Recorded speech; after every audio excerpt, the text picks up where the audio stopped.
The Hypixel Skyblock Park, home of the foraging skill. What a peaceful place. So calm, so nice, so relaxing. These are all things that you might say if you've never been there in your life. In reality, this place is one of the most competitive places in all of Skyblock, second only to the Dragon's Nest in the end. And like literally anywhere with a couple of ores when a mining festival's active. But Nullzee, I hear you ask, it's just a bunch of trees on an island. I don't get the big deal. And no, you probably don't understand yet. But by the end of this video, you'll either be steering clear of the park as a whole, or you'll have learned some devious strategies to help triumph over your fellow Skyblock players and claim a section of the park as your own. This is the Art of Foraging. Before I get carried away, not all of the park is bad. I mean, there's the birch area, the fishing pond, and God forbid you forage here, the acacia area. We're just going to be focusing on the real competitive area, the dark oak forest. So, what does it take to dominate this area? How can you become a true foraging Chad? Fortunately, I made a diagram to help us out. The first and most important thing you're going to need is a tree capitator with the toil reforge. It also has to be recombobulated for the extra 1% foraging XP boost. Next, you're going to need a set of young dragon armor for that 500% speed. You'll also need an aspect of the end so you can teleport in front of someone's tree and harvest it in front of their face. Double points if they leave the lobby afterwards. You'll also need a monkey pet to ensure you're destroying as much of the lobby as possible, leaving no trees for anyone else. Level 80 plus is acceptable, but level 100 is ideal. Finally, you'll need an active booster cookie, some god potions, and optionally a personal compactor. Once you have all of these items, you'll be well equipped to hold your own in the dark oak area.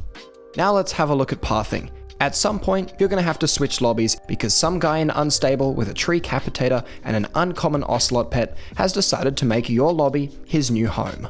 For a while, I thought the fastest way to switch lobby was to teleport to the jungle area and run on down to the dark oak area. Turns out, that's slow. It's actually much quicker to warp to the spawn and then AOTE your way back up to the dark oak area.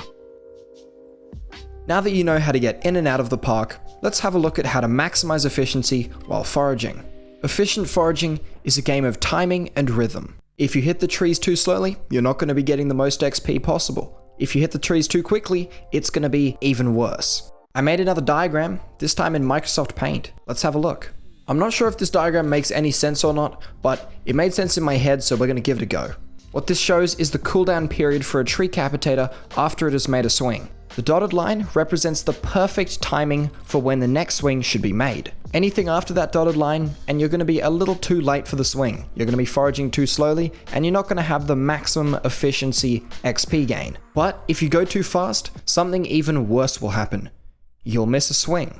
You ever try to peel the lid off of a yogurt container, and you get the lid most of the way off, but there's just this little strip of lid that remains on, and it kind of blocks the yogurt, and it's really annoying? Well, that's the same kind of frustration as missing a tree capitator swing. Because when you miss a swing, you're left with a decision. Do you go back and finish off that tree, which takes extra time and isn't really that efficient? Or do you accept your failure and move on, knowing that that tree is going to stay half destroyed, and you're going to have to get it the next time you come around? Making that decision constantly is a massive waste of time. And that's what we're trying to minimize, so that is why missing a tree capitator swing is so annoying. So going back to that graph, you want to be swinging just after that black dotted line, right in the point where it is safe enough that you're not going to miss any swings, but fast enough that it's not going to be super slow. Who would have known that foraging has such a massive learning curve? So, now you know how to chop down trees efficiently. But what happens if someone comes into the lobby? Then your whole plan is ruined. This is where you have to demonstrate to the lobby that you are the alpha of the dark oak forest. Because most people, when they're foraging, just like you, they're looking for efficiency. So if you can prove that this lobby they're in is inefficient, then they'll probably leave. Alright, hold up, I have to give a little disclaimer. Basically, just have some common sense when you're using these strategies. Only use them if someone comes into your lobby. Don't join someone else's lobby and try and use these, because that's just being annoying. Basically, just be a decent person. The first strategy, I like to call the half chop. When you're normally cutting down one of these dark oak trees, it'll be a 2-click affair. You click once, it takes down most of the tree. You click again, and it'll take down all of the top branches. Basically, all you have to do is chop down half of the tree. Instead of doing those 2 clicks, just click once, get most of the tree destroyed, and move on to the next tree. This ensures that the entire lobby is just destroyed. There's no full standing tree anywhere, because they're all just half cut down. And who wants to forage in a lobby where all the trees are half cut? I know for a fact that if I saw someone doing that in a lobby I was in, I would be out of there so fast. This guy you can see me battling against, the guy in ender armor with tree capitator, he actually put up a pretty good fight. He lasted about 5 minutes, so honestly, props to him for staying that long. Eventually though, he just got sick of it, and he moved to some different part of the park. That's method 1. Method 2 is a little more toxic, so only do this if the half chop just isn't cutting it. This method I call the prediction, for obvious reasons. You predict where the person's gonna go, and you zoom on in and cut down the tree in front of them. Basically, the idea is that if your foraging opponent has no trees to cut, he's probably gonna leave the lobby and find somewhere with a couple more trees.